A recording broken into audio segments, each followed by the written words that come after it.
Senhoras e senhores, bom dia. Dando continuidade à Mostra SUS-RN, composto pelo 2º Seminário Estadual de Humanização, 3ª Mostra Estadual da Saúde e da Família, 1ª Mostra de Experiências do SUS e a Mostra Nacional da PNH, teremos a seguir as apresentações dos trabalhos técnicos, norteados pelo Eixo 2, sob o tema Valorização do Trabalho e Saúde do Trabalhador. Temos a satisfação de convidar a coordenadora da mesa, a doutora Maria Tereza Freire, psicóloga e apoiadora da Política Nacional de Humanização. A doutora Beth Barros, para proferir a conferência intitulada Valorização do Trabalho e do Trabalhador da Saúde. Como encarar esse desafio? E para a relatoria desta conferência, a doutora Rosana Vilar, do Núcleo de Estudo de Saúde Coletiva, NESC da UFRN.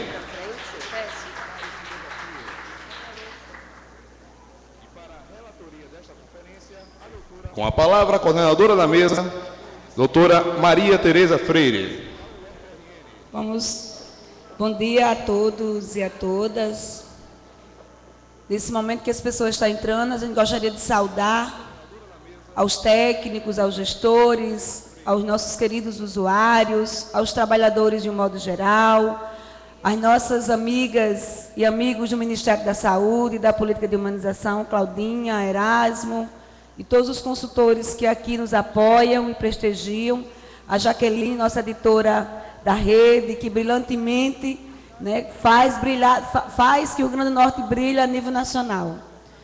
Então, gostaria de solicitar que as pessoas pudessem vir um pouquinho mais para frente, para que a gente conseguisse aconchegar mais essa energia da política, essa energia do SUS. Esse auditório é muito grande e é importante que a gente se veja mais perto. Bom, enquanto as pessoas estão entrando... Tudo bom, Rosana? Bom dia. Bom, Beth Barros, é um prazer tê-la aqui mais uma vez. Beth é consultora da Política de Humanização, já esteve aqui com a gente no Estado, né, fazendo algumas discussões sobre a política de valorização do trabalhador. Beth é psicóloga, pós-doutora em saúde pública, professora da Universidade Federal do Espírito Santo e consultora da Política Nacional de Humanização. Nesse momento, passaria a palavra para ela, onde fará a conferência do nosso 2º dia da mostra, do Eixo 2, Valorização do Trabalho e Saúde do Trabalhador. Né, a valorização do trabalho e do trabalhador, como encarar esse desafio. A gente vai dar para a Beth em torno de 45 minutos a 50, se ela precisar, a gente, né, terá mais um pouquinho, e depois faremos o debate, para que a gente possa aproveitar, né, a querida consultora e um tema tão importante como a valorização do trabalho e da saúde do trabalhador. Fique à vontade. Bom dia a todos e todas. E eu queria, inicialmente, agradecer muitíssimo o convite e dizer que, para mim, é um prazer e uma honra estar mais uma vez em Natal e poder compartilhar com as pessoas que militam nesse campo, que são certamente companheiras e aliadas dessa luta por um SUS sempre e cada vez mais apostando no seu caráter público. Então, eu queria agradecer o convite, agradecer a companheira Sheila, que sempre carinhosamente nos acolhe aqui, agradecer o Edmário, que me ajudou aí nos últimos detalhes da apresentação, e pedir a Tereza, quando faltasse uns 10 minutinhos, você me avisa? Bom, eu fiz uma opção para essa apresentação de hoje. Essa expressão, valorização do trabalho e do trabalhador, ela tomou uma dimensão que não nos incomoda mais e a gente acha que todo mundo entende a mesma coisa quando falamos de valorização do trabalho do trabalhador. A questão que eu gostaria de levantar para que a gente pudesse conversar é exatamente pensar com vocês o que nós estamos chamando de valorizar o trabalho. A pergunta, então, seria outra. Vamos tentar fazer aqui uma mudança de perguntas e vamos tentar não ficar repetindo que nós queremos ou desejamos ou apostamos na valorização do trabalhador? Eu acho que a gente pode agora fazer uma variação dessa pergunta e formular duas outras. Que valor se trata e que trabalho queremos? O que estamos dizendo quando solicitamos, exigimos, pedimos que o trabalho seja valorizado e o trabalhador também? Então, que valor e que trabalho? Então, eu estou partindo de uma primeira hipótese. A hipótese de que a vida é criação de valor. Nós estamos sempre, necessariamente, criando valor, avaliando. Avaliar é atribuir valor.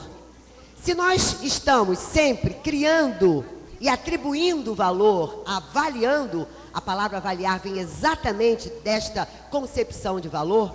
E se a vida é criação de valor, se nós humanos estamos sempre criando valores, o problema é que nós esquecemos que os valores somos nós que criamos. E quando a gente se esquece da própria criação desses valores, nós começamos a tomá-los como alguma coisa da ordem transcendente. Como se não fôssemos nós que criamos esse valor, que atribuímos valor às coisas, que criamos valor na vida. Então eu estou partindo aqui de uma primeira hipótese, para a gente poder conversar depois, de que a vida é necessariamente criação de valor. Portanto, os valores que atribuímos na vida são valores que nós, humanos, criamos. Bom, se assim é, nós estamos, então, afirmando que esses valores não têm uma verdade, uma existência em si. Eles não são valores, pura e simplesmente. Eles não são realidades ontológicas. Eles são, obviamente, resultado de criação humana. Eles não nascem com um valor que seria próprio deles mesmos. Nós estamos falando que os valores são sempre produzidos por nós, interpretados por nós. Portanto, se eles são criação humana, se nós avaliamos e atribuímos valor à vida, na vida e ao que fazemos na vida, nós estamos afirmando também que esses valores não são eternos nem imutáveis. Se nós criamos valores, nós também podemos transformá-los, nós podemos também mudá-los. Se nós estamos, então, falando de vida como criação de valor, cabe, então, uma outra pergunta. Que valores queremos afirmar? Será que os valores que aí estão e que muitas vezes são tomados como valores eternos, inquestionáveis e imutáveis, será que se a gente começa a fazer, então, um certo deslocamento, produz aí um giro, tentando entender que esses valores são criações nossas, nós temos, então, que perguntar que valores estamos afirmando, que valores queremos afirmar e como a gente muda e como a gente cria outros valores que possam afirmar a vida no seu movimento expansivo. Então, o que eu estou dizendo é que existe, nesta criação de valores, uma luta permanente entre uma vida que se afirma e uma vida que vegeta. Então, eu estou aqui introduzindo uma outra questão. Eu estou afirmando que, se tomamos a vida como criação de valor, como potência criadora, se o que caracteriza os humanos é a sua atividade, que se opõe à inércia, se nós estamos afirmando que a vida, ela precisa ser expandida, nós estamos, então, frente a algumas opções, das quais eu vou retirar duas. Nós podemos afirmar uma vida que vegeta, portanto, uma vida que apenas se repete de forma mecânica, ou podemos, então, criar valores que afirmem a vida nesse seu movimento expansivo, que não suporta constrangimento. Sempre que vem constrangimento à vida, nós temos como consequência sofrimento, padecimento, dor, adoecimento. Então eu estou aqui fazendo uma escolha. Nós estamos falando de dois valores, né? De duas formas de vida. Nós estamos falando de uma vida que vegeta e essa vida que vegeta está pautada em valores rotinizados, no comodismo, numa certa resignação moral, é assim, não tem jeito. A vida, ela é apenas repetição do mesmo, ela é algo da ordem do mecânico. E aí nós estamos falando não de uma vontade ativa, de uma vida que se afirma como atividade de transformação. Então, esses valores rotinizados acabam afirmando vida que vegeta. Mas nós também podemos afirmar valores que estejam na direção de uma vida que se afirma e que escuta isso que se inquieta em nós, isso que não suportamos mais, isso que é uma recusa a qualquer tipo de cansaço. Nós estamos falando então de valores que podem ter uma dimensão instituinte. Nós estamos falando de valores que podemos criar e que têm um valor de transformação e de afirmação de uma vida que não se deseja e que não quer e se recusa a ser uma vida que vegeta. Óbvio que nós estamos falando que esses dois modos de vida, eles comparecem o tempo todo. É impensável privilegiar um e dizer, não, então vamos apenas construir valores que afirmam a vida no seu movimento expansivo. Ou, não, eu estou cansada e eu vou apenas afirmar valores rotinizados, instituídos, que repetem sempre a mesma coisa, porque às vezes me dá muito cansaço de ter que mudar. Eu queria dizer que isso não é possível, né? A vida não suporta nenhuma coisa nem outra apenas. Nós estamos o tempo todo habitando essas duas formas de vida. E estamos afirmando esses dois tipos de valores. Valores rotinizados, moralizantes, que nos exigem repetição mecânica do mesmo. E valores que afirmam essa potência instituinte e criadora do viver. Portanto, vida como atividade que se opõe à inércia. Bom, se nós estamos falando de valores rotinizados ou valores instituintes, nós temos do primeiro tipo de valor, um tipo de vida, a vida que vegeta, o que eu estou chamando aqui do trabalhador funcional. E nós temos da segunda, a vida que se afirma com valores instituintes, da constituição de um trabalhador ético. O que seria um trabalhador funcional e um trabalhador ético? Volto a repetir, nós não temos uma coisa ou outra, nós temos sempre os dois, o vetor do trabalhador funcional em nós e o vetor do trabalhador ético em nós. Tá? E nós estamos falando então que habitar essas duas formas subjetivas, elas estão sempre presentes. A possibilidade de habitar uma ou outra não se coloca. O que nós estamos propondo aqui nessa conversa com vocês é pensar como criar valores que deem prioridade ao valor ético e não ao valor do trabalhador funcional. O que nós estamos chamando então de valor de trabalhador funcional a partir de um debate que o Luiz Cecílio apresenta quando ele vai falar de um trabalhador funcional e moral. Esse texto está na revista Interface, não me lembro exatamente o número da revista, e ele faz uma conversa sobre esse trabalhador moral, que se aproxima muito de um trabalhador funcional, que é esse trabalhador que seria meio que refém de determinadas formas e objetivos organizacionais. Nesse mesmo texto, o Gastão Wagner e eu, e o Ricardo Cecim, fomos convidados para fazer um debate com ele sobre essa ideia do trabalhador funcional. Nessa ocasião, eu forjei, então, uma outra formulação que eu estou chamando aqui de trabalhador ético, para fazer um diálogo com esse que o Cecílio chamou de um trabalhador funcional. Então, se nós temos um modo de trabalhar e um certo trabalhador, que seria um ator que joga nesses espaços definidos pela organização, eu diria que a vida não suporta esse tipo de forma subjetiva. A todo momento, esse trabalhador ético, que também habita em cada um de nós, porque a vida está sempre pautada por essa vertente da moral e da ética. A moral são os valores instituídos, já dados, e que muitas vezes usamos para julgar o outro. E o homem da ética, esse vetor da ética em nós, é o vetor que afirma exatamente a diferença, a multiplicidade, a vontade de fazer a vida girar e não suportar as tentativas inúmeras que acontecem nas organizações de trabalho de fazer prevalecer o trabalhador funcional. O trabalhador ético, então, é esse que toma decisões, e toma decisões para afirmar um outro modo de existência.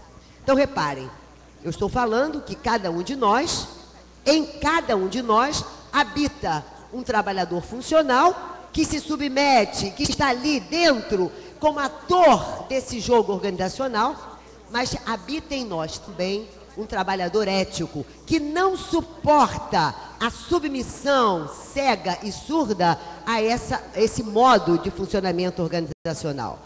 Uma forma de se submeter que estaria meio que diminuindo ou esvaziando essa potência da nossa vida, esse trabalhador que vai selecionar o que favorece ou não a vida.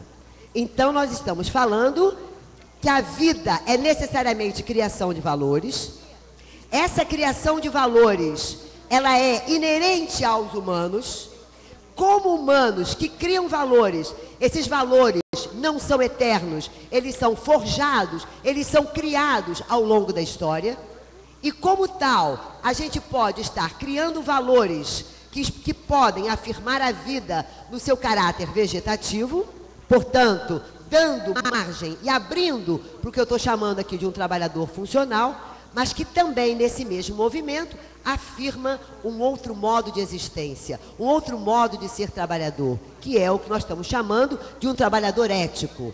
Aquele que afirma a vida na sua diferença e na sua potência de modulação e de movimento.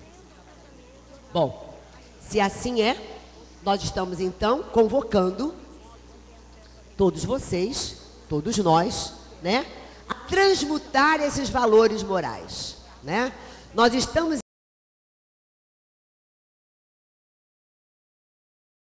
então cotidianamente pela civilização. A pergunta é: como transmutar esses valores? Como construir uma outra humanidade? Porque nós estamos então partindo do pressuposto que não há uma essência humana, que não há algo da ordem da natureza humana que não pode ser transformada. Mas nós estamos afirmando que a transmutação desses valores rotinizados que nos embrutece, a transmutação desses valores para afirmar esta vida que não se submete à rotina, ao moralismo e a qualquer tipo de submissão ao que não é formulado pelos próprios humanos, nós estamos então falando da vida como construção de alguma coisa pautada no que nós estamos chamando riqueza coletiva. O SUS é uma riqueza coletiva. E como riqueza coletiva, só se dá porque construído por todos nós, humanos. Bom, então, qual é a aposta da Política Nacional de Humanização? Que tipo de valores a Política Nacional de Humanização tem afirmado? Busca afirmar. Uma política que só se faz porque pautada no fazer coletivo, porque vislumbra o bem comum, porque atenta às singularizações próprias do viver, que é pautada na equidade exatamente porque atenta às diferenças. Então nós estamos falando de uma aposta da Política Nacional de Humanização por uma outra humanidade que ultrapassa esse modo padrão de ser humano. Um modo padrão instituído pelas nossas práticas, mas que, se avaliado e se sentido como um modo que não afirma e que não valoriza a vida que se afirma, mas que valoriza a firma que vegeta, a PNH não quer, a PNH não deseja, não é essa a nossa aposta. A aposta é exatamente na criação de um novo modo de sentir, de um novo modo de pensar, um novo modo de avaliar, uma nova forma de vida, uma outra forma subjetiva. E isso, companheiros, não é fácil. Não é uma tarefa trivial. Nós estamos falando que os humanos criam valores, mas esses valores não são criados da noite para o dia. Esses valores estão nas nossas peles, esses valores estão nos nossos corações, esses valores estão impregnados. E tirar essa pele, fazer um reposicionamento subjetivo, implica uma temporalidade que não é a temporalidade dos governos, que não é a temporalidade do modo de organização dos serviços onde trabalhamos, é uma temporalidade que exige um fazer cotidiano, uma calibração constante da escuta, é intervir no modo como a gente habita a vida. Portanto, nós não estamos falando apenas de valores que estão colocados lá, naquele lugar que a gente chama o lugar do trabalho. Nós estamos afirmando, sim, que esse reposicionamento subjetivo, a criação de outros valores que afirmam a vida e que recusam valores rotinizados, que fazem ou que tentam fazer a vida ficar modulada a partir de um padrão, não é essa a nossa aposta. E não é uma aposta simples, não é uma aposta trivial. Na medida em que ela demanda esforço coletivo, na medida em que ela demanda autonomia, autonomia como grau máximo de dependência. Vejam o paradoxo. Autonomia como grau máximo de dependência, porque os humanos afirmam a sua autonomia quando mais dependentes são das relações que estabelecem com os outros. Os humanos só são autônomos e eles vivem e afirmam a vida porque na relação com o outro. Não há autonomia senão a partir da relação com o outro. Não há autonomia senão na relação e na construção do bem comum. E essa outra humanidade que afirma esse trabalhador ético que não se submete a essa lógica de funcionamento que modula o nosso comportamento, a nossa vida, de acordo com o método padrão. Então nós estamos aqui começando a nos aproximar de uma outra concepção de trabalho, de outros valores. E aí eu estou trazendo uma contribuição da ergologia. A ergologia, como o próprio nome anuncia, ergon, trabalho, logia, estudo, conhecimento. A ergologia é uma proposta de estudo e de análise do trabalho. E que tem como um dos maiores formuladores um filósofo chamado Yves Schwartz, que aparece daqui a pouco. E ele vai dizer que na vida nós temos duas formas, dois tipos de valores. O que nós vamos chamar de valores dimensionados e valores sem dimensão. O que ele está querendo dizer é que, de alguma forma, quando trabalhamos, nós estamos sempre produzindo laços sociais. Nós estamos falando de relações de poder, né? E muitas vezes, relação de poder descendente que vai estar pautado em uma autoridade hierárquica, que abriga uma certa subordinação jurídica. Bom, mas o trabalho, ele também, como trabalhador ético, como trabalho ético, ele rompe contra essas verdades estabelecidas, né? Contra essas formas de controle, contra esse modo de estabelecer relações no trabalho, que são relações duras e descendentes. Nós estamos, então, dizendo que também no trabalho criamos valores. E criamos valores, tá, que estão pautados nessa variabilidade, nessa incompletude que é própria e inerente ao processo de trabalho. O trabalho supõe necessariamente escolhas. Quando a gente entra no processo de trabalho, a gente sempre tem uma gama enorme de possibilidades de ação. A gente sempre vai fazer algumas escolhas, vai arbitrar por alguns caminhos, vai se engajar em algumas frentes e vai deixar outras de lado. Nós estamos falando, então, que essa imersão no mundo do trabalho é uma imersão no universo de valores. Portanto, nós estamos falando que não podemos compartimentar este universo entre valores do trabalho e outros valores. O que nós estamos afirmando é que não dá para separar valores da vida de uma forma mais ampla e valores ligados apenas ao trabalho. O que nós estamos dizendo é que existem valores na vida e que o tempo todo se atravessam e se misturam e se articulam com os valores no âmbito dos serviços. Portanto, nós estamos dizendo que não dá para pensar no trabalho apenas como emprego. Nós estamos falando de trabalho que se mescla na vida nas suas diferentes dimensões. Portanto, trabalhar é atribuir valor. E volta a pergunta, mas que trabalho? Que valor? Então, se nós estamos falando, e o tema da nossa conversa aqui é valorização do trabalho, nós estamos dizendo que para valorizar o trabalho, nós precisamos considerar essas diferentes temporalidades em jogo no processo de trabalho. O que eu estou querendo dizer com isso? Nós temos sim um tempo do trabalho, que é o horário que eu entro, o horário que eu saio. Nós temos um tempo do trabalho que é o tempo cronológico.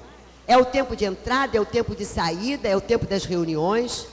Mas esse tempo do trabalho, ele é um tempo do relógio, é um tempo cronológico, é um tempo que segue uma certa linha. Mas o trabalho não é só o tempo cronológico. O trabalho também é um tempo que nós vamos chamar de do tempo aion. É o tempo da criação. Todos nós sabemos que nós não damos conta das nossas tarefas se ficarmos apenas limitadas ao que está colocado como prescrição do nosso trabalho. Então nós estamos falando que o tempo todo a gente trabalha com uma temporalidade que é a temporalidade da criação. É a temporalidade da gestão da imprevisibilidade. É o trabalho que vai fazer a gestão daquilo que não estava previsto. E todos nós sabemos que se nós não usamos essa criação, nenhum trabalho aconteceria. Nós sabemos que fazer greve de zelo é responder. Nós sabemos que o nosso trabalho só acontece porque a gente está o tempo todo criando jeitos de fazer a gestão disso que é imprevisível, que é variável e que a gente nunca sabe com antecedência o que vai acontecer. Portanto, nós temos aí uma dimensão do trabalho que muitas vezes não é reconhecida. E que dimensão é essa? Essa dimensão criadora do trabalho. Então nós estamos falando que o trabalho precisa também ter um valor que não pode ficar reduzida a esse valor mercantil do trabalho. Mas nós estamos falando de um trabalho que é também valor que afirma a vida como bem comum. Então a pergunta é, se o tema da nossa conversa hoje era valorização do trabalho e valorização do trabalhador, como enfrentar esse desafio? A pergunta que se coloca então é, quando pensamos em valorizar o trabalho, nós precisamos afirmar essa outra temporalidade inerente ao processo de trabalho, que é o tempo da criação, da gestão do imprevisto, da gestão da variabilidade. Então nós estamos falando que no trabalho, o que existe o tempo todo é um debate de normas para que a gente possa então fazer a gestão desse trabalho. Valorizar o trabalho significa então considerar também essa dimensão, que seria um valor sem dimensão. O que seria esse valor sem dimensão? É o valor da solidariedade, da justiça, da probidade, do outro, da relação com o outro e a nossa relação sempre singular e histórica com o trabalho. E a pergunta é, quando falamos em valorização do trabalho e do trabalhador, nós estamos levando em consideração apenas o seu valor mercantil? Ou nós precisamos afirmar esse valor sem dimensão que pauta a solidariedade, a justiça, a relação sempre singular com o trabalho? Que valor desejamos para o trabalhador e para o trabalho? E aí vem então uma proposta concreta, né? Se nós temos esses princípios que tentamos elencar até aqui, afirmando que valorizar o trabalho e o trabalhador tem que deixar de ser frase feita, não dá mais para a gente apenas afirmar, precisamos que o trabalho seja valorizado, ou queremos a valorização do trabalhador. Eu estou propondo que a gente faça aí uma modulação nessa proposta. Queremos valorização do trabalho, queremos valorização do trabalhador, mas queremos afirmar uma certa forma de valor do trabalho e do trabalhador. Não queremos um valor do trabalho reduzido ao seu valor mercantil. Não queremos um valor do trabalho reduzido aos valores rotinizados em uma vida mecânica. Então, como fazer esse salto? Como sair desses valores rotinizados? Como afirmar valores que afirmam a vida e deixar e enfraquecer esses valores que nós estamos chamando aqui de rotinizados. A Política Nacional de Humanização aponta alguns caminhos nesse sentido, né? E a prioridade seria, então, interferir nos processos de gestão do trabalho. Valorizar o trabalho, na perspectiva da Política Nacional de Humanização, é afirmar esse trabalhador ético, um trabalhador ético que o tempo todo faz a gestão do seu trabalho, um trabalhador ético que está o tempo todo afirmando essa movimentação criadora da vida. Portanto, não podemos mais falar em valorização do trabalho e do trabalhador focando apenas no trabalho ou em determinadas categorias. É importante para que esse valor sem dimensão, que é o valor do bem comum, que é o valor do trabalhador ético, seja afirmado, precisamos, então, focar as nossas forças e as nossas análises no que nós estamos chamando do processo de trabalho, num processo produtivo, nas relações, no que se passa entre os sujeitos. Até porque afirmar a autonomia é afirmar as relações entre os humanos. Porque o máximo de autonomia é o máximo de relação entre os humanos numa situação de trabalho, numa situação de vida. Então, a Política Nacional de Humanização faz, então, uma outra inflexão. Nós estamos saindo do que tradicionalmente é considerado no campo da saúde, gestão como organização do processo de trabalho, atrelado aos mecanismos gerenciais organizacionais, e estamos afirmando que a gestão não é apenas a organização dos processos, mas é também uma interseção de alguns vetores. Vetores são forças, forças que têm direção. É isso que a gente aprendeu com a física. Quais são os vetores, as dobras, os aspectos, as forças que compõem o processo de trabalho? Como fazer com que esses vetores, essas forças, se intercedam para que a gente possa afirmar esse valor sem dimensão, esse valor que produz trabalhador ético? A aposta da PNH é que esses vetores são basicamente 4. Nós temos sujeitos com desejos, necessidades, interesses. Nós temos o processo de trabalho, os processos de trabalho, que aqui nós chamamos de saberes. Processo de trabalho como saberes significa que em todo o processo de trabalho existem inúmeros saberes. E saberes que se articulam não a partir de uma política da autoridade. Saberes que se articulam e que são reconhecidos e afirmados como múltiplos. Eu sempre me lembro de uma experiência que me foi relatada, de um hospital em que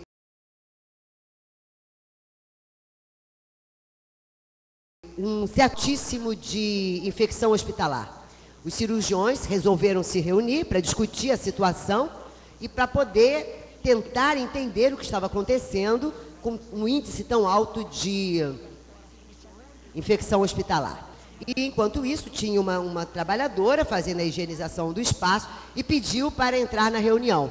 E o chefe da cirurgia falou: minha senhora, agora nós não podemos ouvi-la, porque nós estamos numa reunião muito séria de trabalho e precisamos resolver alguns problemas do hospital.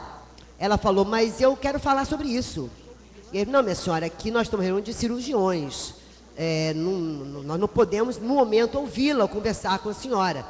E aí, para nossa sorte, esse valor ético que se impõe, esse trabalhador ético que se impõe nessas situações, fez com que essa moça, com toda a sua ousadia, falasse: bom, doutor, já que o senhor não vai deixar eu falar, eu falo de qualquer maneira, porque eu também sou trabalhadora do SUS e me sinto responsável também pelo que está acontecendo aqui.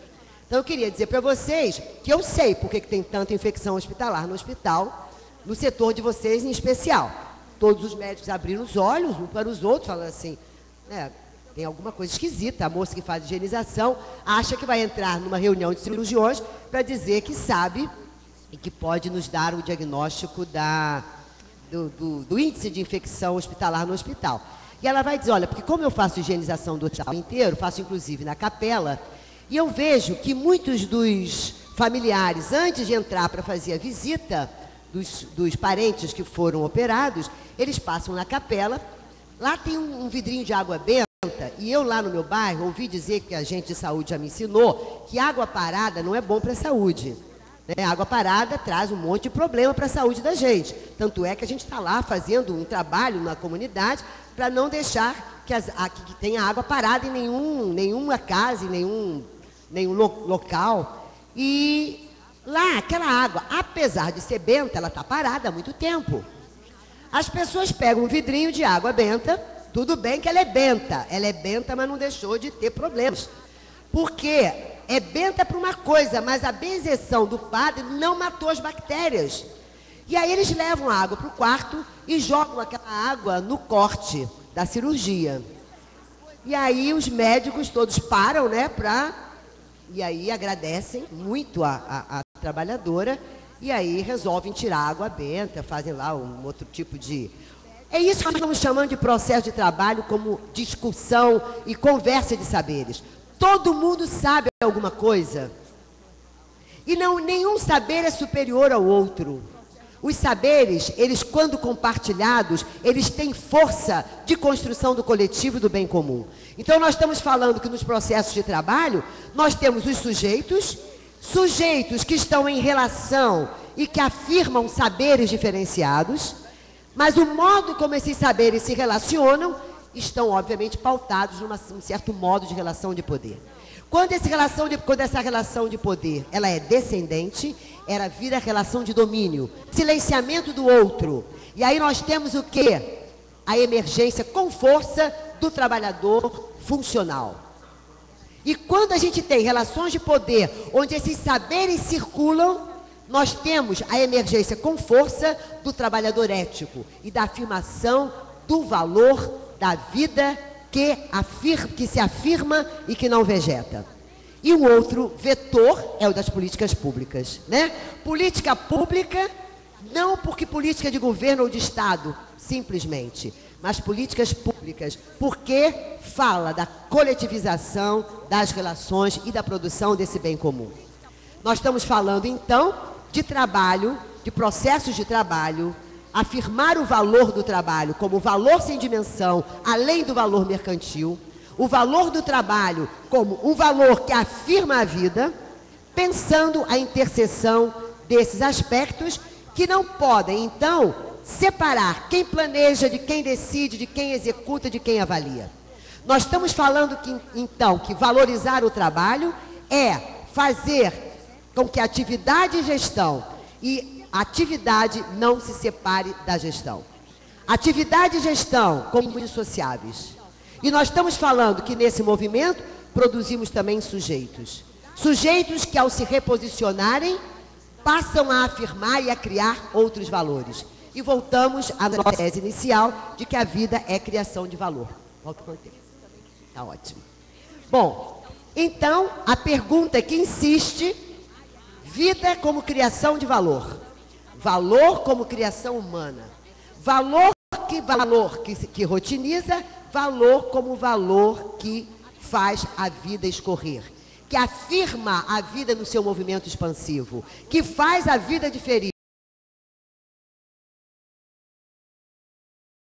que não relações que silenciam o outro, mas vida e valores que afirmam a diferença, que afirmam o tensionamento, as agonísticas e não os antagonismos excludentes que silenciam o outro. Esse é o valor, ou são esses os valores que afirmamos. Portanto, nós estamos falando de valores e de vetores como sujeitos que inventam mundos, mas também se inventam nesse processo. A gente nunca é o mesmo, né, quando estamos passando por processos intensos de debate sobre as relações de trabalho. Portanto, nós estamos falando que trabalhar é criar e usar de si. Usar de si na perspectiva de afirmar a vida na direção que estamos indicando. Portanto, nós estamos falando que trabalhar é sempre uma luta de resistência. Mas resistir não significa apenas recusar. Mas aqui, por isso eu fiz esse tipo de grafia, nós estamos falando de luta como resistência, como a criação de um outro modo de existência, como a afirmação e a criação de valores que não vislumbram a vida que vegeta. Bom, então, se é isso que nós queremos, a pergunta então ela muda. A pergunta passa a ser: como recusar os valores rotinizados no trabalho em saúde? Como reexistir a esses valores? E como afirmar valores que nos fortalecem e fazem aparecer com força um trabalhador ético? E nós estamos considerando que isso só acontece quando a gente toma a saúde como coisa pública. E a Política Nacional de Humanização considera que afirmar a saúde como política pública só acontece e só se afirma quando a gente está considerando que há uma indissociabilidade entre os modos como atendemos os usuários e os modos como a gente faz a gestão dos processos de trabalho. Vamos, então, entender que fazer gestão do trabalho na direção que estamos indicando significa fazer uma gestão do que varia, fazer uma gestão que afirma os valores sem dimensão, que não limitam o trabalho ao valor mercantil e que pretendem dar visibilidade a esse trabalho, a essa dimensão do trabalho, que é a dimensão da solidariedade e do tempo como criação.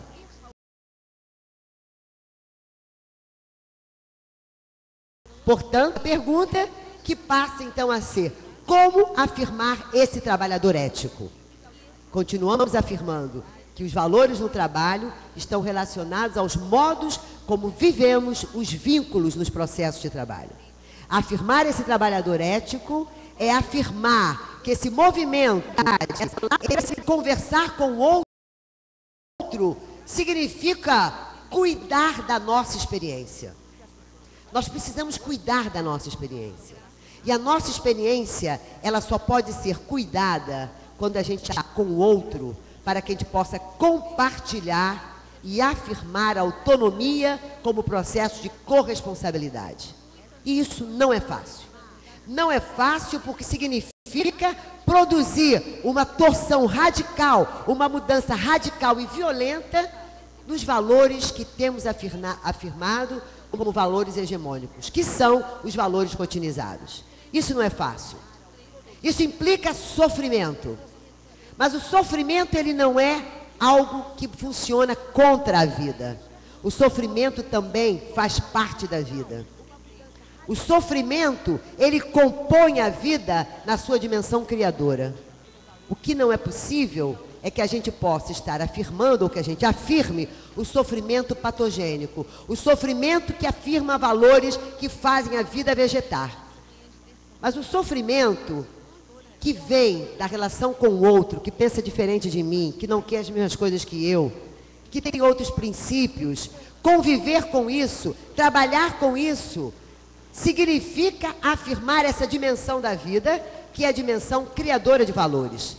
Portanto, se queremos afirmar o trabalhador ético, não podemos fugir a esse tensionamento. Portanto, o nosso desafio aqui, a partir do que nos foi colocado, é desfazer essa relação óbvia, naturalizada, que costumamos fazer entre trabalho e valores rotinizados. Isso não é óbvio, isso não é natural. Trabalhar e atribuir ao trabalho valores rotinizados e mecânicos não é o que fortalece o viver. E aí eu trouxe, para a gente fechando, algumas falas, né, de autores que trabalham com essa ideia, que propõem, né, a saída desses valores rotinizados para valores que afirmam a vida. O Yves Clos é um psicólogo, ele vai dizer o seguinte: a calibração dos gestos é uma amputação do movimento. Ou seja, a vida que vegeta é este esforço do trabalhador para colocar entre parênteses, não é trabalhar demais. O que nos faz sofrer é quando o processo de trabalho tenta tirar a nossa potência criadora e inventiva. Quando buscam fazer com que a gente apenas atenda e responda de forma submissa ao que foi definido por um determinado staff do serviço. Yves Schwartz vai dizer também que a gestão do trabalho implica o uso de si, executa. Por mais que seja autoritário o serviço, por mais que seja verticalizado as relações de poder, nós sempre usamos de si. O sonho taylorista de mecanizar o homem não se realizou. O próprio Taylor falou, tem um negócio aí que não resolve.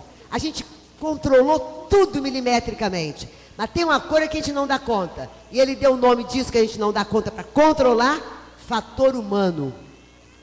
Então, por mais autoritário que sejam as nossas relações de trabalho, sempre haverá possibilidade de uso, porque o trabalho é jamais pura execução. E o Yves vai dizer, viver no prescrito é invivível, palavra que não está no dicionário.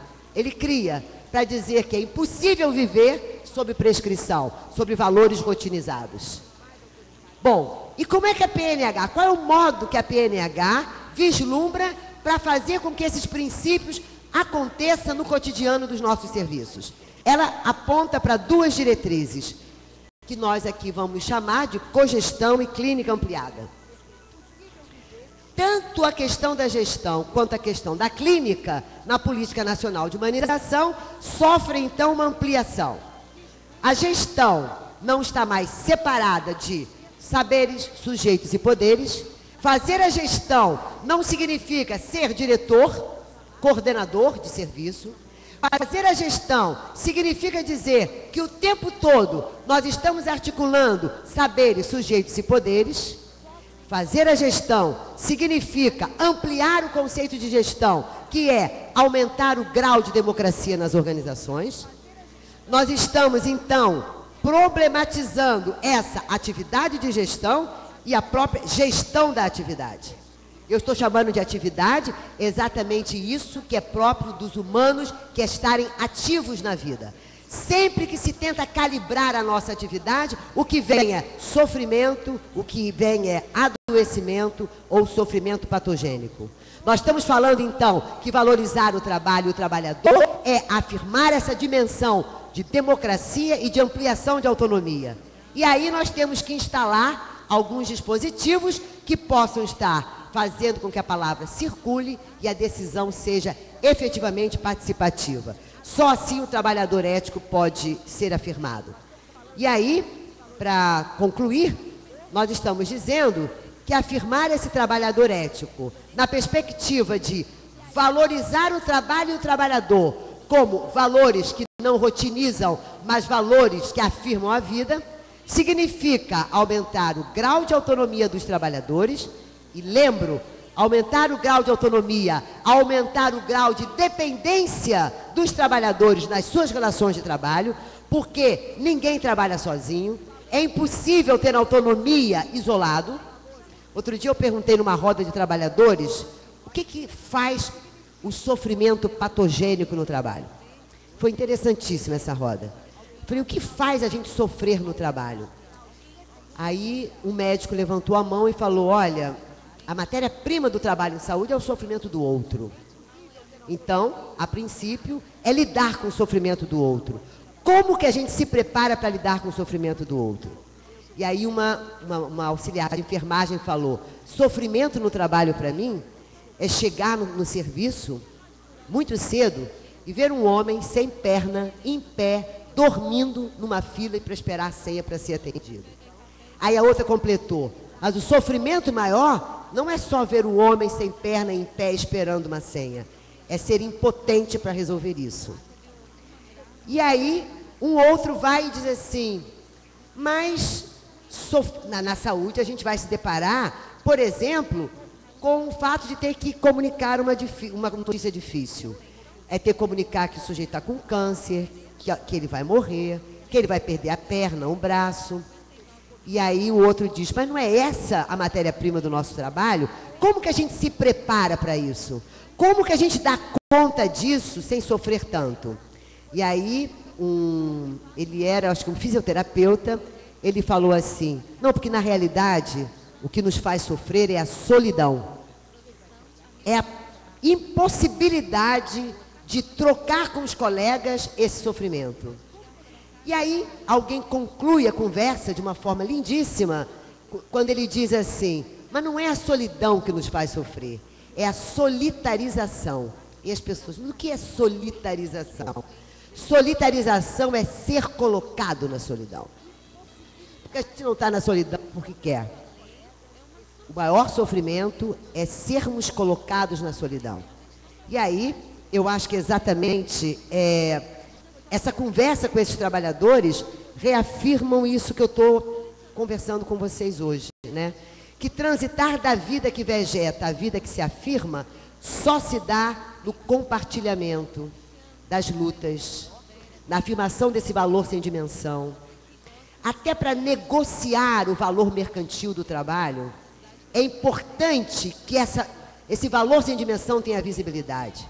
Eu costumo discutir, às vezes, no sindicato, assim, como é que a gente discute com o governo salário? Será que dá para discutir com o governo salário apenas a partir do valor dimensionado do que a gente faz? Ou nós precisamos dar visibilidade a essa potência criadora que a gente não ganha para isso? Como é que a gente dá visibilidade a esse valor dimensão do trabalho? Como é que negocia o valor mercantil, dando visibilidade também ao valor sem dimensão? Eu acho que esse é o desafio, né? E quando a gente está colocando, a pergunta é como encarar esse desafio, eu acho que é um desafio, e exatamente daí o nome desafio, ele não tem uma resposta, graças a Deus que ele não tem, porque dar uma resposta acabada a essa questão, como valorizar o trabalho e o trabalhador, seria nos retirar, né, desse lugar sempre forte, potente, de criar outros valores, de mudar os valores e de afirmar que o que caracteriza os humanos é esse seu poder instituinte de mudar a história.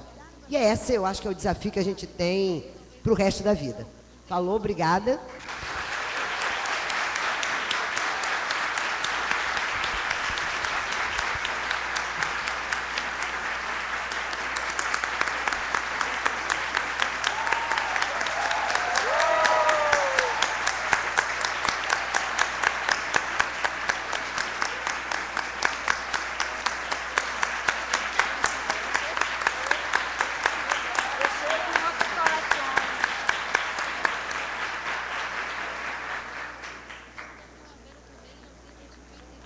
Bom, eu disse a Beth que a palestra dela mexeu com nossos corações e as nossas mentes, e principalmente nós que estamos aqui discutindo, né, as diretrizes e a política que nos apaixona, que é a Política Nacional de Humanização, a política que transforma as práticas, que humaniza o SUS e que nos faz viver e manter vivos no trabalho. Bom, então, após essa excelente conferência, ela manteve o tempo, apenas 1 minuto, né, ultrapassou 1 minuto apenas. Parabéns, Beth, pela sua dinâmica, pela sua capacidade objetiva de nos fazer, né, esse brilhante conteúdo. Então, vamos abrir para a nossa plateia, vamos aproveitar o tempo, que temos 30 minutos, né, de debate, de reflexões e de falas que vocês queiram aqui trazer. Está aberto, é só levantar a mão e estejam à vontade.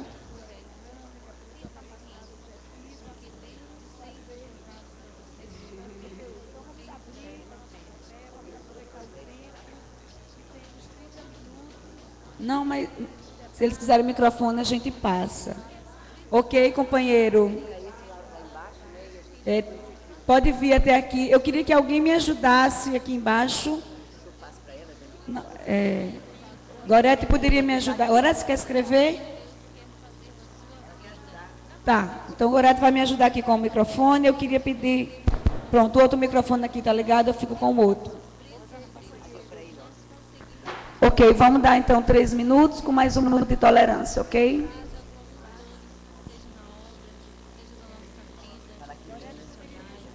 Era bom que você se apresentasse para a gente poder socializar, né, quem está vindo aqui à frente. Meu nome é Roger Saldanha, trabalho no Distrito Sanitário Norte 2, Ações Básicas, por Geizinho. Eu só me senti impelido a vir aqui e agradecer à senhora pela essa renovação, né, que esse estímulo, esse valor, como eu costumo dizer lá, minhas colegas, é buscar os nossos valores e nos reafirmarmos enquanto ser humano. E buscar, eu já acho essa palavra muito usada até pela nossa secretária, a humana essência.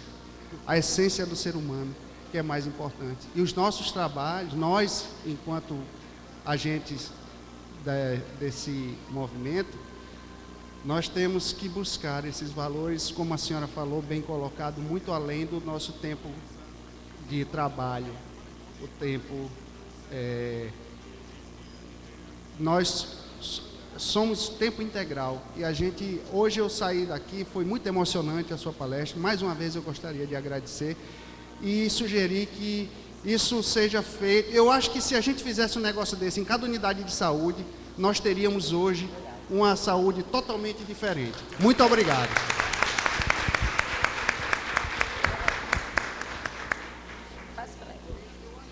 Ok, quem mais gostaria de falar um pouco, conversar com a Beth, com o nosso público?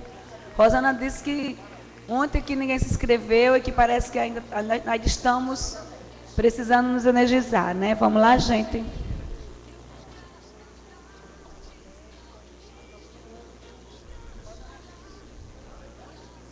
Valeu, companheiro. Miranice? Não, é outra coisa.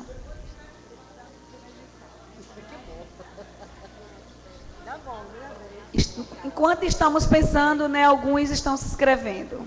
Bom dia a todos e a todas. Eu me chamo Conceição, trabalho na secretaria.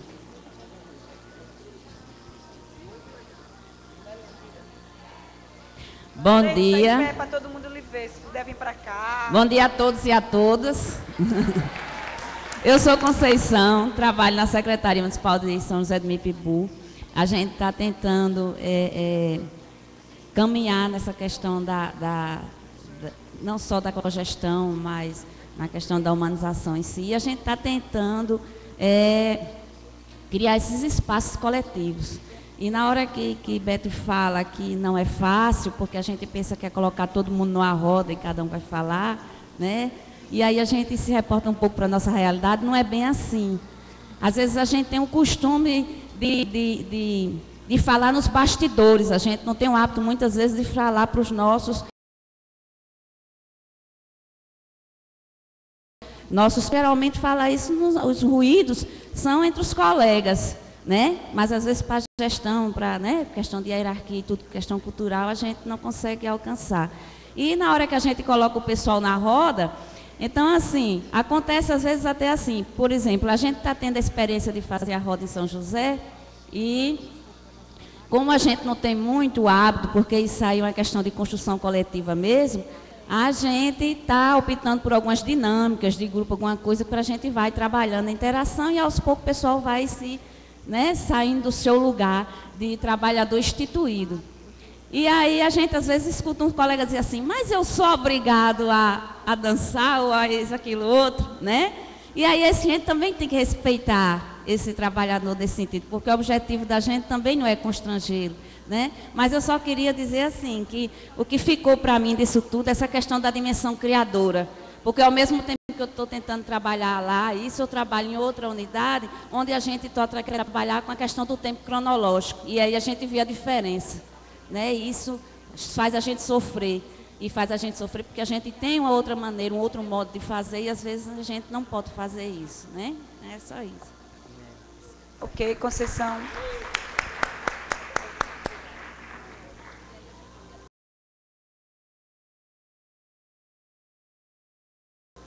Ok, fica à vontade.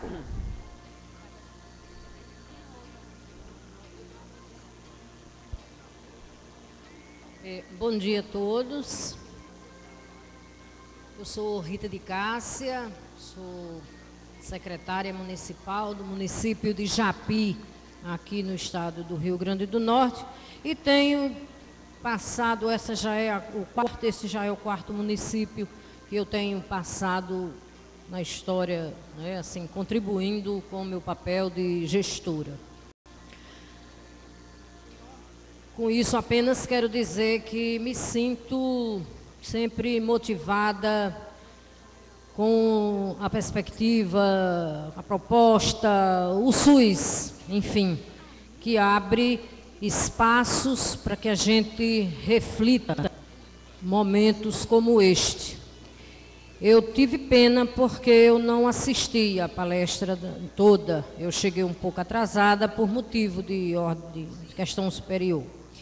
Mas o pouco que eu ouvi foi para mim o suficiente para compreender e assim fazer uma rápida retrospectiva da minha vida enquanto gestora nesse convívio com as pessoas frente à construção desse sistema de saúde, de que a coisa ela não é tão difícil quanto parece.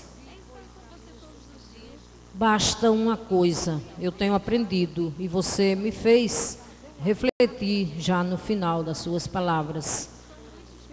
Se a gente se colocar no lugar do outro, esse respeito, esse desejo de você querer aquilo que você não querer para si, não querer para os outros, aquilo que você não queira para si, já é grande coisa. Ou seja, te colocar no lugar do outro. Se a gente for voltar para a questão em si do trabalhador, essa relação, não é tão difícil também a gente despertar e compreender no convívio que nós temos diário. Basta que a gente desperte e oportunize a buscar o potencial maravilhoso que existe em cada trabalhador, quer seja do mais humilde ao mais abastado dentro daquela unidade de saúde. Todos têm um saber e, para mim, todos são doutores na vida, não apenas nas academias. E esse saber da vida, ele vale muito. E ele complementa muito os nossos saberes das academias e se colocarmos em prática, nós vamos ter uma outra história. Parabéns pela sua reflexão, não é? Por esse estímulo que foi dado para que a gente desperte para a importância do trabalhador e valorize e oportunize espaços, quer seja em rodas, nos espaços que ele tem grandes potenciais. Vamos pôr isso em prática e com certeza nós vamos fazer o SUS dar certo, de verdade. Ok, companheira, obrigada. Sheila. A gente vai deixar as pessoas à vontade depois, a Beth, ela retoma uma forma das pessoas se colocarem, né? Ah, Beth, grande prazer ter você aqui conosco. Já te ouvi inúmeras vezes, sempre é diferente, sempre diferente no sentido da forma de colocar, né, da forma de se expressar, dos exemplos que você traz, né? E eu estava vendo esses aplausos aqui imensos à sua fala. Eu acho que muito no sentido da profunda identificação que o trabalhador sente ao ouvir essas questões. Nós nos sentimos compreendidos na nossa dor, né? Nessa coisa do fazer cotidiano que nos amordaça, que nos empurra para baixo, que nos valoriza. E a gente sente um tempo desse, eu estava dentro de um hospital e vi uma mulher, uma profissional, uma enfermeira, realizando um procedimento que era muito simples. Eu disse até uma vez assim numa discussão. Ela estava simplesmente enrolando gases e colocando numa gavetinha, enrolando. E eu olhava para ela assim, eu digo, este ato deve ser tão importante para um ou outro profissional que vai pegar essa gase e vai utilizar, né, fazendo uma asepsia, alguma coisa. Eu ficava imaginando, será que ela tem a consciência profunda desse ato dela? Será que os colegas têm a consciência da importância dessa enfermeira ao realizar um ato aparentemente tão simples, mas tão importante para todo o sistema, toda a rede hospitalar? E ficava vendo o quanto... Eu perguntei a ela, tudo bom, e o seu trabalho está aqui? Ela faz uma reflexão, assim, um gesto assim, de desdém. E eu disse, como nós realmente somos alienados do nosso trabalho, como nós não temos consciência da importância de cada ato nosso. Por quê? Porque essa vamos dizer assim, o processo, como você fala, né, da construção do nosso trabalho é totalmente fragmentado, isolado, sem encontros, né? A gente se desvaloriza, a gente não é valorizado e se desvaloriza na relação. Então eu perguntava assim, Beto, como realmente quebrar essa mesmice? Como é que nós conseguimos quebrar Essa coisa do fazer, do repetir. Eu achei ótimo na sua fala que diz, nós nos tornamos éticos, né, um profissional ético, buscamos isso, eu estou tentando ir nesse caminho. Mas também somos aquele profissional que repete, aquele profissional que não valoriza a vida, que desqualifica o outro, que se desqualifica a si mesmo, né? Então, entre essa coisa e outra, nós aqui dessa sala, eu tenho certeza que estamos buscando ir no caminho da valorização, da construção de uma vida digna, né, para a gente e para o outro. Então, como quebrar essas mesmices? Eu estava pensando ali, como é difícil. E a gente pensa que a gente não está quebrando. Aí eu pensei, a gente está quebrando, gente. Eu me inscrevi só para dizer isso. Nós aqui estamos, se a gente pensar bem, no cotidiano, nós estamos quebrando padrões, regras, sabe, ações, atos que nós não concordamos e estamos nos transformando num profissional ético que a Beth terminou de falar aqui. Eu acho que essa própria amostra é um exemplo disso. Não estou pensando em algo, não vou fantasiar nem idealizar como é que quebraremos essas regras. É aqui agora, a gente está quebrando. Quando a gente faz um evento como esse, e foi muito, é engraçado, é um trabalho que foi muito sofrimento fazer esse evento. As pessoas sofreram, as pessoas se maltrataram, as pessoas se alegraram, as pessoas ficaram felizes por estar construindo, depois ficaram tristes porque queria que fosse assim, queria que fosse assado. Nos corredores, nos bastidores, já sofremos juntos, já avaliamos para lá e para cá. E o que nós estamos fazendo, pessoal? Quebrando regras, impondo um sentido que acreditamos, como a Beto falou, né? Estamos tentando construir um sentido do SUS que nós queremos. Isso não é fácil. Isso não é fácil, a gente sabe. Nas nossas avaliações, a gente, né, futuramente vai aprofundar melhor, porque quantas pessoas nós queríamos que estivesse aqui, quanto sentido a gente queria, quantas pessoas queríamos envolver e não conseguimos, porque não é fácil quebrar essas regras. Mas essa mostra é um exemplo que estamos tentando nos tornar trabalhadores éticos nesse sentido, que não vai repetir, que não quer repetir e que quer transformar realmente para sermos, né, mais felizes e acolher melhor o usuário. Valeu, Sheila. Está aberto. Silvana. Olha, você é responsável a abrir o guarda-chuva agora. E não era para abrir esse guarda-chuva agora, né?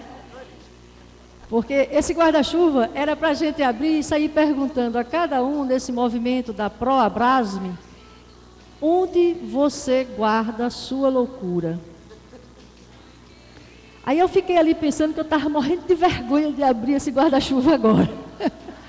Aí você vem com essas conversas de fazer uso de si, de se reinventar, né? De apostar, de acreditar, de romper com o instituído. Você é doida. Você não guarda sua loucura, não. Você bota para fora. E como é difícil. Faz tempo que a gente inventou a roda. Mas essa roda está caminhando e parece que a gente está deixando que ela caminhe para qualquer lado. A gente está deixando que o trem passe, que a banda toque e que a gente não acompanhe o ritmo. Ou que a gente, como essa maluca aí, reinvente o ritmo, não é? Que a gente se reinvente.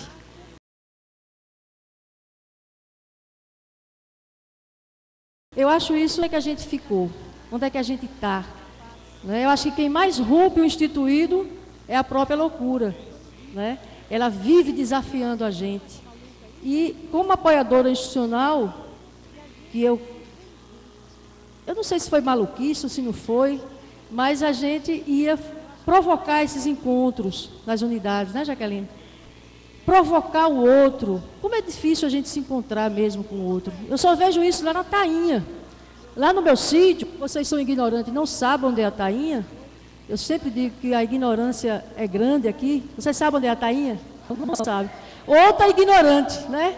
Sabe o que é Rio de Janeiro, Rio Grande do Sul, Sumé, mas não sabe o que é a Tainha. Lá na Tainha, lá no sítio, a gente não tem medo de se encontrar com o outro, né? Aqui a gente mal pergunta, tudo bem? Como é que você vai? Antes de responder, eu já estou lá na frente porque não deu tempo de escutar a resposta. Então, é isso. Eu acho que o principal desafio é provocar o encontro, né? Se fazer presente nas rodas e não deixar que essa roda seja criada e ela gire e a gente não saber ou não entrar nela, e se entrar sabendo o que é que a gente quer nela. Eu acho que você me ajudou a abrir o guarda-chuva antes do tempo. E eu queria perguntar a você, que você respondesse, né? Que esse é um movimento nosso, tentando organizar a Brasme aqui, né? Onde você guarda a sua loucura? Eu pergunto, tenho até medo de ouvir a resposta. Vamos lá, né? Valeu. Valeu, Silvana. Cibele. Depois Cibele.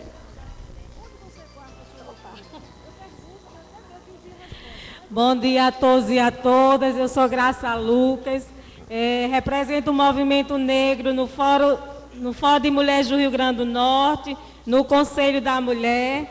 Sou da coordenação da UNEGRO, União de Negros pela Igualdade, e sou Relações Públicas da Federação de Umbanda e Candomblé. O que me chamou a atenção foi em relação aos saberes.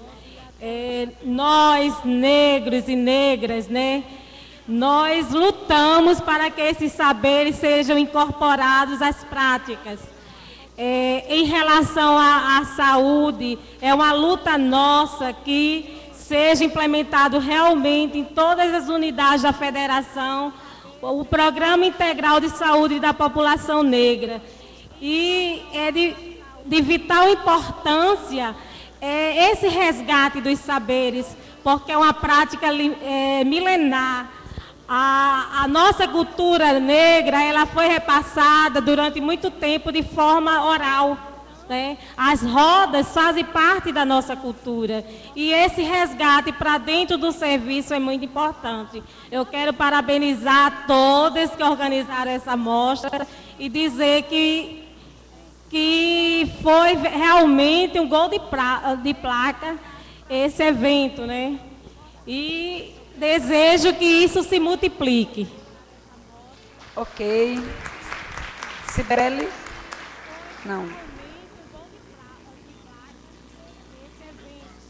Bom, Jeane, depois Cibele. Sou Jeane, da Unidade de Saúde da Família Passo da Pátria, e eu achei interessante a gente fazer aqui uma reflexão, ao mesmo tempo assim, um protesto. Ela já tem uma conquista, eu vim aqui falar que eu sou até uma pessoa tímida, mas fiquei motivada no sentido da gente pensar, né? Que na unidade de saúde, aqui tem vários colegas que também são de saúde da família, a gente sabe que a gente teve uma conquista, que foi a reunião das sextas-feiras, onde a gente discute muita coisa, briga, reflete o processo de trabalho, confraterniza, né? Lava a roupa suja, pensa. Ela precisa melhorar, mas também precisa ser valorizada. Então, foi uma surpresa para mim, quando na última reunião foi repassado de que havia uma intenção da secretaria de que essa reunião passasse a ser mensal e que apenas uma vez por mês. Então, é uma reunião que nunca dá tempo à pauta, muita coisa a gente passa para a semana seguinte. Então, na hora que a gente pensa em pensar novas práticas, os profissionais precisam experimentar essas práticas corporais que estão sendo propostas aí.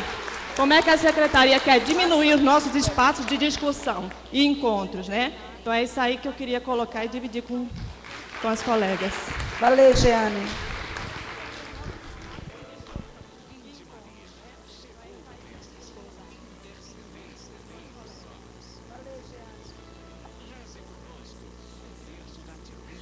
Oi, gente, bom dia. Um prazer enorme podendo estar nesse momento e compartilhar aqui dessas reflexões da Bete Barros, né? Sempre um prazer. Agora, confesso que eu estava ali, estou morrendo de frio, com algumas necessidades fisiológicas, não ia sair do canto, não. Apesar da provocação e da beleza da fala da Bete. Mas vem a maluquice saudável da Silvana com aquele guarda-chuva imenso, e aí eu não resisto à provocação daquele guarda-chuva a mais, né? Na verdade, acho que quando a Bete traz essa relação tão forte de alegria e dor, né? De vida que se afirma e vida que vegeta, teve um aspecto especial, Bete, que me chamou a atenção, porque faz parte da minha loucura, da minha obsessão, da onde eu fico passeando muito, que é a dor do profissional de saúde, a história da solidão.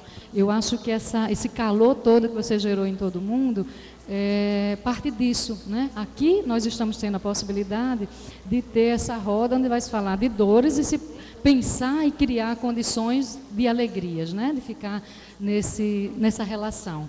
E eu penso que a gente foi muito convocado para isso, para abrir espaços de cuidar das dores dos cuidadores nos nossos espaços profissionais, né? A provocação do guarda-chuva, ele vem também nessa direção. E enquanto teve uma hora que eu saí um pouquinho, eu sou sempre muito convidada por música, sabe? Tem uma brincadeira, qual é a música da sua vida, a música do momento? Sempre a música tá vindo, né?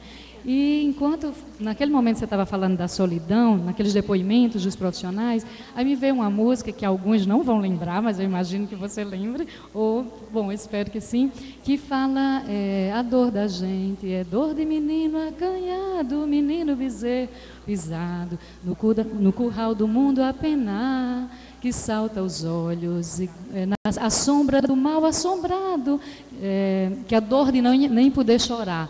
Então eu fiquei com isso, eu acho que é um pouco isso, a dor de não poder chorar. Quando a gente compartilha, que pode ser uma dificuldade, que pode ser o cansaço da normatização das coisas, quando a gente pode colocar na cena e chorar, a gente pode sair dela, né? Então, para mim, é esse o convite da fala da Beth, e vamos ver se a gente abraça essa possibilidade de cuidarmos uns dos outros, chorando e rindo para construir a nova realidade. É isso, gente. Ok, Cibele, então a gente agora vai passar. Alguém mais gostaria de colocar alguma questão? Alguma reflexão? Jerônima vai falar. Se alguém mais quiser, a gente já está terminando o tempo, para que a Beth possa fazer a sua finalização e fechar um pouquinho da sua contribuição aqui. Após a nossa mesa, terá outra mesa, por isso que nós precisamos estar fechando. Estou fechando, viu, Bárbara? Ok, Jerônima. Bom dia a todos, todos e todas. Eu gostaria de parabenizar a professora, a palestrante pela palestra. Acho que são palestras desse nível que impede a morte do trabalhador ético. Porque não é fácil ser um trabalhador ético. Ele é estigmatizado na instituição. No Estado, ele não tem incentivo à qualificação. É muito complicado. Então, assim, só uma palestra desse nível que resgata aquele trabalhador ético que está naquele devir, né? Do funcional para o ético, né? Porque isso é uma onda que vai e que volta. Mas a gente tem umas ondas muito mais ondas que voltam, às vezes, do que vão, né? Então, acho que nós estamos de parabéns em relação a isso e foi muito reflexivo. A gente vive na instituição, nós trabalhamos no Alfredo Gurgel e nós vivemos um processo de cogestão a duras penas, porque foi uma proposta, uma iniciativa dos servidores. E imagine o sofrimento desse trabalhador naquela instituição. Nós temos instituições hierarquizadas, né, gestão verticalizada, quer dizer, é muito complicado você intervir nessa relação. Como é complicado. Então, assim, só palestra desse tipo que realmente faz a gente sobreviver. Ok. Então, vamos passar para a Beth, para ela fazer a sua finalização. Ok, gente? Bom, eu queria reafirmar a minha alegria enorme, né, de poder estar aqui com vocês. E queria retomar uma frase da Jerônima agora, quando ela diz, né, isso é importante. Lembrar que o trabalhador ético e o trabalhador funcional não são duas figuras que se opõem. São duas figuras que nos habitam. E não dá para a gente ficar achando que esse trabalhador ético vai se impor de uma forma categórica para sempre. Quer dizer, é como que a gente mantém, né, viva essa chama do trabalhador ético. Isso não é fácil, galera. Não é fácil, às vezes dá vontade de desistir.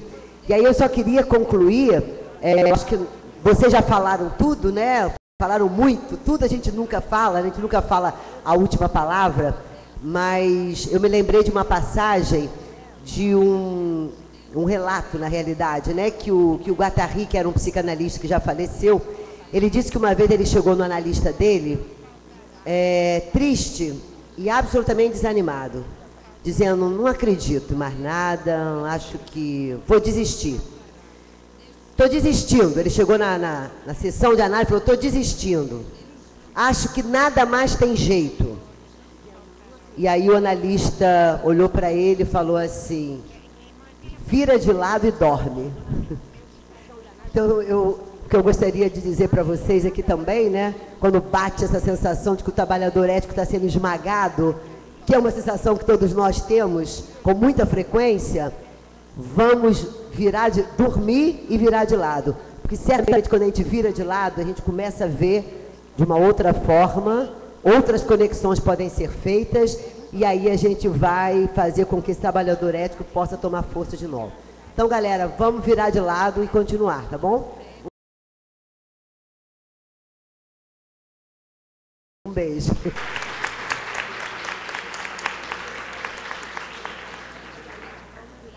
Então, a gente gostaria de agradecer a Beth. Um grande abraço por todas, que eu sei que todas e todos querem abraçá-la.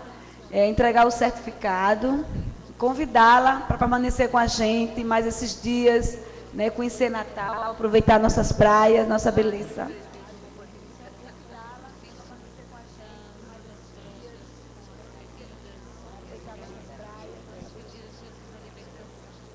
Agradecemos ao